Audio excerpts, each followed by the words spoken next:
Hello बच्चों, तो कैसे हैं आप सभी। आशा करता हूँ आप सभी बहुत ही अच्छे होंगे। मेरा नाम है वैष्णु और आपका बहुत बहुत स्वागत है जेएनवी मंत्रा पर। बच्चों, आज मैं आप सभी के लिए नवोदय विद्यालय, सैनिक स्कूल, ठीक है, नवोदय विद्यालय, सैनिक स्कूल और जो अभ्यर्थी सीएचएस की तैयारी कर रहे हैं कक्षा 9 के लिए, उन सभी के लिए आज मैं विज्ञान का ये बहुत ही बेहतरीन सेशन लेकर आ गया हूँ बच्चों। इसमें मैं ऐसे क्वेश्चन को लिया हूँ जो कि आपके एग्ज़ाम में बार बार पूछे जाते हैं, ठीक है, या फिर पूछे जाने की पूरी संभावना है। डिटेल डिस्कशन करने के साथ मैं इस पूरे वीडियो को बनाने वाला हूँ। पूरे क्वेश्चन को अच्छे से मैं समझाऊँगा। इसी तरीके का जो सीरीज है वो क्लास 9th के लिए मैं प्रॉपर वे में लेकर आऊँगा आपके टिल एग्ज़ाम तक, ठीक है बच्चों। तो पूरा आपको वीडियो देखना है, ठीक है, वीडियो को स्किप नहीं करना है, तभी आपको एक एक पॉइंट अच्छे से समझ में आएगा। तो ये जो साइंस का आज का जो सेशन रहने वाला है वो काफ़ी बेहतरीन होने वाला है। और आने वाले जितने भी मेरी क्लास होंगी क्लास 9th के लिए साइंस की, वो काफ़ी बेहतरीन रहेगा। तो वीडियो तो प्रतिदिन आएंगी ही आएंगी। तो बच्चों, आपको करना क्या है, सब्सक्राइब कर लेना है चैनल को और फटाफट जो है अपने मोबाइल को रख लीजिए कहीं टेबल पे, ठीक है, जहाँ पर इंटरनेट का जो कनेक्शन है वो काफ़ी बेहतरीन हो, और ईयरफोन लगा लीजिए और मेरे साथ अच्छे से पढ़ना शुरू कर दीजिए। और वीडियो को फटाफट लाइक कर दीजिए, अपने दोस्त को शेयर कर दीजिए। चलिए आइए क्वेश्चन नंबर 1 से यहाँ पर हम शुरू करते हैं बच्चों। डिटेल डिस्कशन के साथ यहाँ पर क्लास आज की शुरू होने वाली है, ठीक है। यहाँ पर देखिए पहला क्वेश्चन लेकर आ गया हूँ बच्चों। यहाँ पर देखिए पहला जो क्वेश्चन है यहाँ पर आपकी स्क्रीन पर दे दिया गया है। सबसे पहला जो पॉइंट है वो यहाँ पे पूछा गया है, निम्नलिखित में से कौन से एक ईंधन का ऊष्मीय मान सर्वाधिक है, ठीक है। यहाँ पर ऑप्शन आपको पेट्रोल, सीएनजी, डीजल और लकड़ी दे दिया गया है। इसमें आपको बताना है कि किसका जो है सर्वाधिक मान है ऊष्मीय का, ठीक है। सबसे ज़रूरी बात कि ये जो ऊष्मीय मान होता है ये होता क्या है, सबसे पहले उसको हम लोग डिस्कस कर लेते हैं, ठीक है, कि किसी भी ईंधन का ऊष्मीय मान होता क्या है, ठीक है, ऊष्मीय मान किसे कहते हैं। तो सबसे पहले मैं तो ईंधन को डिस्कस कर दे रहा हूँ कि ईंधन क्या होता है। देखिए ईंधन का मतलब होता है बच्चों फ्यूल, ठीक है, या फ्यूल, इस तरीके का जो फ्यूल होते हैं ना उसको बोलते हैं हम लोग ईंधन। और फ्यूल के अंदर आपको पेट्रोल, डीजल, सीएनजी, लकड़ी ये सारी चीज़ें मिलेंगी देखने को। मतलब कि फ्यूल का मतलब एक प्रकार से समझ लो आपकी ऊर्जा, ठीक है। और ऊर्जा किसे कहते हैं, कार्य करने की क्षमता को हम लोग ऊर्जा कहते हैं। जैसे मान लीजिए कोई एक आदमी है, ठीक है, अब ये आदमी दिन भर काम कर रहा है, ठीक है, अब ये काम कर रहा है तो इसकी एक कैपेसिटी है ना ऊर्जा, वो ख़त्म होगी तो वो रिचार्ज अपने आप को कैसे करेगा, तो वो भोजन खाएगा, ठीक है। तो भोजन क्या होगा, भोजन जब वो ग्रहण करेगा तो हमें ऊर्जा मिलेगी। जैसे मैं आपको पढ़ा रहा हूँ तो हमें ऊर्जा कहाँ से मिल रही है, तो हमें भोजन से ऊर्जा मिल रही है। तो उसी प्रकार से ईंधन जो होता है वो ऊर्जा देने का काम करता है। तो वही क्वेश्चन में पूछ रहा है कि इन सभी ऑप्शन में आपको बताना है कि किसमें ज़्यादा ऊष्मीय मान जो है सबसे अधिक है। तो यहाँ पर देखिए ऊष्मीय मान भी मैं डिटेल बता दे रहा हूँ कि ऊष्मीय मान किसे कहते हैं। तो देखिए ऊष्मीय मान जो है वह ऊर्जा होती है जो किसी ईंधन द्वारा ऊष्मा के रूप में मुक्त होती है जब उसका इकाई द्रव्यमान आदर्श परिस्थितियों में पूरी तरह से जल जाता है, ठीक है। उसमें मान का एसआई मात्रक जो होता है बच्चों वह जो है जूल प्रति केजी होती है, आपको याद रखना है, ठीक है। और सबसे ज़्यादा मैं बात करूं कि सबसे ज़्यादा किसका उसमें मान होता है, तो हाइड्रोजन का सबसे ज़्यादा होता है। इसी के लिए मैं आप सभी के लिए बच्चों यहाँ पर एक ऑलरेडी ग्राफ लेकर आ गया हूँ जिससे आपको और भी अलग अलग ईंधन के उनके कैलोरी मान, उसमें जो ऊर्जा है उसको आप अच्छे से पढ़ लीजिएगा। जैसे कि मैं यहाँ पर बता रहा हूँ कि गाय के गोबर का जो उबला होता है, उपला, उसका क्या होता है उसमें मान, तो 6000 से लेकर 8000, ठीक है, जूल प्रति किग्रा होती है। इसके बाद लकड़ी का यहाँ पर देखिए 17000 से लेकर 22000 तक होता है। उसी प्रकार से कोयला का 25000 से लेकर 33000 तक होती है। फिर मिट्टी का तेल हो गया, पेट्रोल, डीजल, इसका 45000 होता है। मीथेन हो गया, सीएनजी, इसका 50000 का होता है बच्चों। बायोगैस की मैं बात करूं तो 35000 से लेकर 40000 के बीच में होता है। और यहाँ पर देखिए हाइड्रोजन का सबसे ज़्यादा, देखिए इकाई, दहाई, सैकड़ा, हज़ार, 10 लाख, 1,50,000 इस तरीके से होता है। आप देख पा रहे होंगे कि सबसे ज़्यादा हाइड्रोजन का यहाँ पर उसमें मान देखने को मिल रहा है। ठीक है बच्चों, तो यहाँ पे सही आंसर अगर मैं इस क्वेश्चन के अकॉर्डिंग चलूँ और ऑप्शन के हिसाब से, तो B is the right answer. ठीक है बच्चों, हम लोग का यहाँ पर सीएनजी इसका सही आंसर हो जाएगा। उम्मीद करता हूँ आपको अच्छे से समझ में आ रही होगी ये सारी चीज़ें बच्चों। ठीक है, तो यहाँ पर जो मैं आपको दिया हूँ ये जो टेबल, ठीक है, ये वाला जो टेबल है बच्चों, उसको आप अच्छे से पढ़ लीजिएगा, स्क्रीनशॉट लेकर रख लीजिएगा। चलिए हम अगले क्वेश्चन की तरफ बढ़ते हैं बच्चों, उसमें भी आपको मैं डिटेल एनालिसिस के साथ में बताने वाला हूँ। यहाँ पर चलिए आइए दूसरा जो क्वेश्चन है, दूसरा क्वेश्चन पढ़ेंगे हम लोग। देखिए दिया गया है कॉलम 1 में, ठीक है, देखिए यहाँ पर मैं इसको थोड़ा सा जूम कर लूँ ताकि आपको एक बार अच्छे से दिख जाए।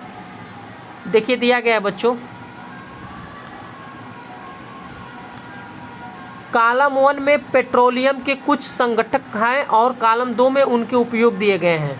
संगठकों का उनके उपयोग से सही मिलान कीजिए।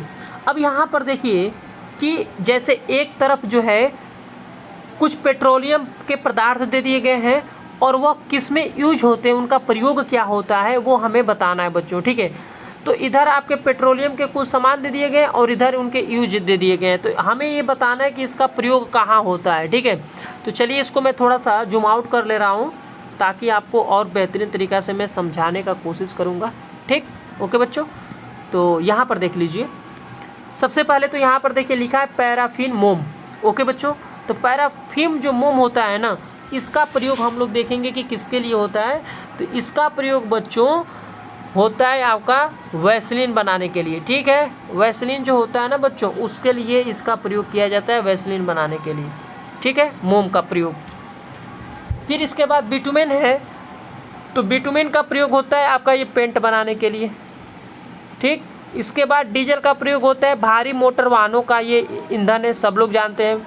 और यहाँ पर पेट्रोल भी एक प्रकार का ईंधन है वाहनों के लिए। लेकिन अगर मैं इस क्वेश्चन और उनके ऑप्शन के अकॉर्डिंग चलूँ तो ये बी वाला इसका सही आंसर हो जाएगा। यहाँ पर देखिए निर्जल धुलाई, यानी कि बिना जल की जो धुलाई होती है जिसे हम लोग ड्राई क्लीनिंग कहते हैं, उसके लिए विलायक का काम करता है, विलायक। ठीक है, जिसे हम सोल्यूशन कहते हैं, सॉल्वेंट जिसको बोलते हैं इंग्लिश में, ये आपको याद रखना होगा। तो इसका सही आंसर आपका सी वाला हो जाएगा बच्चों, 1 का डी। ठीक है ना, याद रखिएगा 1 का डी हो जाएगा। ठीक है ना, दूसरे वाले का सी हो जाएगा, तीसरे वाले का ए हो जाएगा और चौथे वाले का बी हो जाएगा। तो इसके हिसाब से हम लोग का C is the right answer. Then इसके बाद हम लोग नेक्स्ट क्वेश्चन पर चलते हैं बच्चों। अब यहाँ पर देखिए अगला जो क्वेश्चन दिया गया है, यहाँ पर देखिए सल्भो माथ और अन्य कीटों को भगाने के लिए उपयोग की जाने वाली नेफ्थलीन की गोलियां निम्नलिखित में से किससे प्राप्त की जाती हैं? कोलतार से, कोक से, कोल गैस से या फिर बिटुमेन से? ध्यान दीजिएगा, यहाँ पर आपको एक चीज़ मैं क्लियर कर दे रहा हूँ बच्चों। जैसे यहाँ पर देखिए लिखा है ना सल्भो या फिर माथ, ये सब क्या है? ये सब आपके कीटों का नाम है। ठीक है ना, ये कीट भगाने वाली क्या है? ये कीट भगाने वाली जो है एक प्रकार की ये दवा है। ठीक है, जो कि यहाँ पर उपयोग की जाने वाली नेफ्थलीन की गोलियाँ इन कीटों को भगाने के लिए। ठीक है, कीट का नाम है, माफ़ करिएगा, ये कीटों का नाम है। ठीक है बच्चों, ठीक, ये जैसे जो छोटे छोटे कीटाणु होते हैं उनकी नाम है, उनको भगाने के लिए नेफ्थलीन की गोलियाँ बनती हैं। अब ये जो नेफ्थलीन की गोलियाँ बनती हैं वो किससे प्राप्त होती है ये पूछ रहा है हमसे। तो यहाँ पर देखिए दिया है कोलतार, कोक या फिर कोल गैस या फिर बिटुमेन। तो यहाँ पर देखिए तीसरे वाले का जो सही आंसर हो जाएगा वह हो जाएगा इसका ए वाला। ठीक है ना, कोलतार से प्राप्त होता है, तो इसका सही आंसर क्या हो जाएगा? कोलतार। ठीक है, ये कोलतार आप याद रखिएगा। अब हम कहें कि सर कोलतार होता क्या है? ठीक है, अब हम कहें कि सर कोलतार होता क्या है, तो कोलतार भी मैं बता दे रहा हूँ बच्चों। कोलतार जो है एक प्रकार का, ठीक है ना, यहाँ पर ध्यान दीजिएगा, कोलतार को मैं डिस्कस कर दे रहा हूँ ताकि आपको दिक्कत नहीं होगा।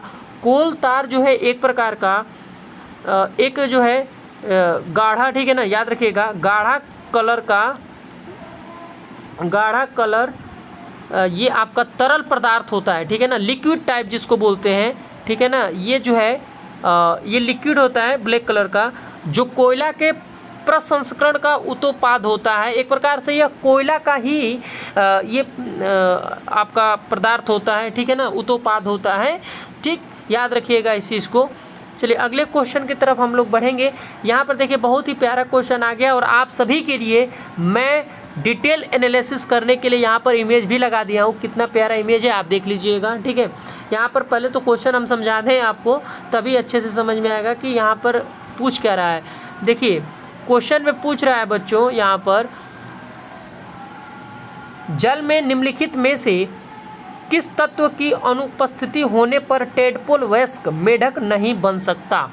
ठीक है, अब देखो यहाँ पे जो क्वेश्चन पूछ रहा है कि जल में निम्नलिखित में से किस तत्व की अनुपस्थिति होने पर टेडपोल मेढक नहीं बन सकता, वैक्स मेढक नहीं बन सकता। देखिए आपको याद रखना है, मेढक दो प्रकार के होते हैं। एक तो होता है भाई जिसे हम मेढक बोलते हैं, वो तो होता ही होता है। दूसरा होता है टेडपोल, ठीक है ना, टेडपोल जिसको बोलते हैं। एम्फीबियंस के अंडर ये दोनों आते हैं, जिसे हम लोग उभयचर बोलते हैं। उभयचर डेट मीन होता है जो जल और थल दोनों में रहता हो, जो जल और थल दोनों में रहता है उसे हम लोग क्या बोलते हैं, उसे हम लोग बोलते हैं बच्चों उभयचर। ठीक है, एम्फीबियंस जिसको हम लोग इंग्लिश में बोलते हैं। ठीक, तो ये हो गया टेडपोल। तो ये पूछ रहा है कि पानी में कौन से ऐसे तत्व जो होते हैं जिनकी अपसेंट होने के चलते जो टेडपोल है वो बड़ा होके बड़ा मेढक नहीं बन पाता है। वो कार्बन के कमी के कारण, या फिर क्लोरीन के कमी के कारण, या आयोडीन, या फिर नाइट्रोजन। तो यहाँ पर इसका जो सही आंसर हो जाएगा वह जो है सी हो जाएगा बच्चों। ठीक है, ये जो है option number C is the right answer. ठीक है, याद रखिएगा, आपको याद रखना है कि आयोडीन की जो कमी है ना, उसके चलते ही ये टेडपोल जो है यहाँ जल के अंदर एक वयस्क मेढक नहीं बन पाता है। तो इसका सही आंसर क्या हो जाएगा, इसका सही आंसर जो हो जाएगा हम लोगों का वो हो जाएगा यहाँ पर आयोडीन बच्चों। क्या हो जाएगा, आयोडीन। तो 4 का सही आंसर सी वाला हो जाएगा। चलिए हम लोग अगले क्वेश्चन की तरफ बढ़ेंगे। यहाँ पर देखिए अगला क्वेश्चन जो दिया गया है बच्चों, वो दिया गया है कि हाइड्रा और ईस्ट के जनन की विधियाँ समान है क्योंकि दोनों के जनन की विधि है। ठीक, अब हाइड्रा क्या होता है भैया।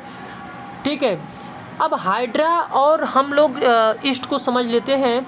यहाँ पर देखिए दिया गया है भैया कि हाइड्रा और इनके जो है ईस्ट के जनन विधियाँ समान है। ठीक है, यानी कि जो हाइड्रा और ईस्ट जो होते हैं वो जो पैदा होते हैं उनकी जो विधि है, मेथड है, वो समान है। क्योंकि इनकी जो विधि है वो कैसी होती है, लैंगिंग होता है या फिर द्विखंडन होता है, ये यहाँ पर पूछ रहा है, या फिर मुकुलन होता है, या फिर आपका वाह्य निषेचन होता है। तो यहाँ पर ध्यान देने वाली बातें हैं बच्चों, थोड़ा सा यहाँ पर केयर करिएगा। देखिए यहाँ पर मैं आपको बता दे रहा हूँ, जो हाइड्रा और ईस्ट है ना, इनके अंदर बच्चों मुकुलन विधि होता है। ठीक है ना, मुकुलन जनन विधि पाई जाती है जिसके लिए ये क्या होते हैं, समान होती हैं। ठीक है, तो इसका सही आंसर आपका सी वाला होगा बच्चों। ओके, याद रखिएगा, मुकुलन जनन विधि पाई जाती हैं जो कि हाइड्रा और ईस्ट को एक समान जनन विधियाँ के रूप में बनाती हैं, याद रखिएगा। अगले क्वेश्चन की तरफ हम लोग बढ़ेंगे। बाह्य निषेचन निम्नलिखित में से किसमें होता है। बाह्य निषेचन याद रखिएगा, यहाँ पर एक और ऑप्शन जोड़ लीजिए, यहाँ पर एक बिल्ली लिख लीजिए और यहाँ पर मगरमच्छ।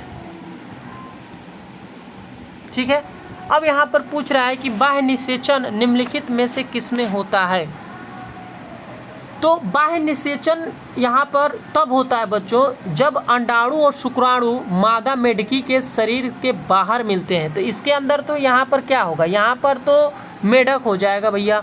सही आंसर क्या हो जाएगा, मेढक हो जाएगा। ठीक है, 6 का ए हो जाएगा, क्योंकि ये बाह्य निषेचन के बारे में पूछ रहा है। तो बाह्य निषेचन आपके मेढक के अंदर पाया जाता है बच्चों।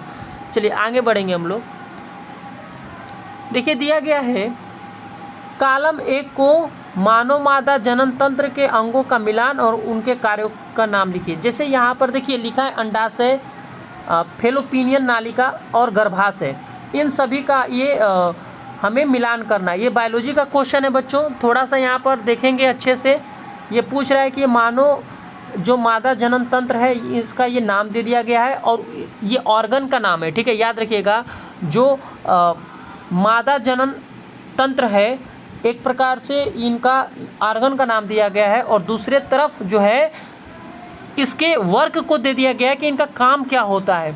तो यहाँ पर आपको याद रखना है बच्चों, 7 का जो है डी वाला सही हो जाएगा बच्चों। 7 का option number D is the right answer. मैं आपको बतला दे रहा हूँ 7 का डी क्यों होगा सही, ठीक है। देखिए 7 का डी इसलिए होगा कि पहले वाले का बी हो जाएगा बच्चों, अंडाशय का हो जाएगा मादा युग्म का निर्माण करना, ठीक है। और दूसरे वाले का बी का सी हो जाएगा विकसित अंडाणु का मोचन, फेलोपिनियन नालिका का, और गर्भाशय का होता है यहाँ पर शिशु का विकास होता है, ठीक है ना। गर्भाशय के अंदर ये शिशु का विकास होता है, तो इसलिए हम लोग का सही आंसर ये हो जाएगा आपका बच्चों, D is the right answer of the question number 7। Okay, हम लोग का यहाँ पर नेक्स्ट क्वेश्चन है बच्चों, केवल संपर्क बलों वाला विकल्प है। अब देखिए संपर्क बलों वाला विकल्प यहाँ पर बताना है। यहाँ पर पूछ रहा है कि घर्षण बल व पेशीय बल, स्थिर वैद्युत बल व घर्षण बल, गुरुत्वीय बल व पेशीय बल, चुंबकीय बल व स्थिर वैद्युत बल। अब यहाँ पर बताना है कि कौन एक यहाँ पर संपर्क वाला बल का जो विकल्प है वो हमें बताना है। तो संपर्क वाला यहाँ पर हम देख रहे हैं बच्चों क्या हो जाएगा, एक सेकेंड में आपको बतला दे रहा हूँ। देखिए सबसे ज़रूरी चीज़ यहाँ पर देखेंगे, इसका सही आंसर ए वाला हो जाएगा बच्चों। देखिए घर्षण बल व पेशीय बल इसका सही आंसर हो जाएगा, यह केवल संपर्क बलों का विकल्प है, ठीक है। अब देखिए सबसे ज़रूरी बात, घर्षण बल व पेशीय बल होता क्या है। तो देखिए ये जो है तब बल उत्पन्न होता है जब दो वस्तुएं भौतिक संपर्क में आती हैं, ठीक है। आप याद रखिएगा, जब दो भौतिक वस्तुएं संपर्क में आएंगी तो वहाँ पर घर्षण बल कार्य करता है, ठीक है, याद रखिएगा। जब दो सतहों के बीच सापेक्ष गति का विरोध करता है, यानी कि यहाँ पर जो ये रगड़ जिसको बोलते हैं ना, इस तरीके का यहाँ पर घर्षण बल, ठीक है, याद रखिएगा। चलिए आगे बढ़ेंगे हम लोग। अब देखिए क्वेश्चन नंबर 9 में क्या कह रहा है कि किसी आयताकार बॉक्स जिसकी लंबाई 30 सेंटीमीटर, चौड़ाई 15, ऊंचाई 10 सेंटीमीटर है को किसी मेज के पृष्ठ पर उसके तीनों फलकों जिनके क्षेत्रफल भिन्न भिन्न हैं स्पर्श करते हुए रखा जाता है। यदि बॉक्स का द्रव्यमान 100 किग्रा है तो सभी प्रकरण में मेज के पृष्ठ पर यह बॉक्स आरोपित करता है, ठीक है। जैसे ये कह रहा है, ध्यान समझिएगा बच्चों, यहाँ पर पूछ रहा है कि जैसे मान लीजिए ये कह रहा है कि एक आयताकार बॉक्स है, ठीक है, आयताकार बॉक्स। रुकिए मैं इसको अच्छे से बना दे रहा हूँ। आयताकार बॉक्स यहाँ से मैं बता दे रहा हूँ बना के बच्चों।